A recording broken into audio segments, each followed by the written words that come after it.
ఉన్నాయి ఈరోజు. మనం దాని మీద ఫోకస్ చేయాలి.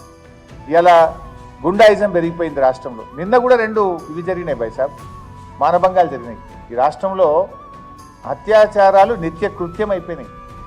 రేవంత్ రెడ్డి ప్రభుత్వం వచ్చి 9 నెలల నుండి 10వ నెల నడుస్తున్న సందర్భంగా 2000 అత్యాచారాలు జరిగినాయి ఈ రాష్ట్రంలో. నిన్న కూడా 2 అయినాయి. మా దృష్టికి వచ్చినాయి 2 ఉన్నాయి. డీటెయిల్స్ చెప్పమంటే చెప్తా. ఒకటి హైదరాబాద్లో ఉంది, దేవరకద్ర. నిన్ననేమో ఒకటి హైదరాబాద్లో ప్రైవేట్ బస్సులో మహిళపై అత్యాచారం, కేపీహెచ్బి కాలనీ, ప్రయాణికురాలిపై బస్ షెల్టర్లో అఘాయిత్యం. పాలమూరు జిల్లాలో బాలికపై అత్యాచారం, దేవరకద్ర. ఇది మా దృష్టికి వచ్చింది. ఇంకెన్ని ఉన్నాయి? లా అండ్ ఆర్డర్ లేదు. ఇలా మా సునీతమ్మ ఇంటి మీద పోయి దాడి చేయడం ఏంటండి?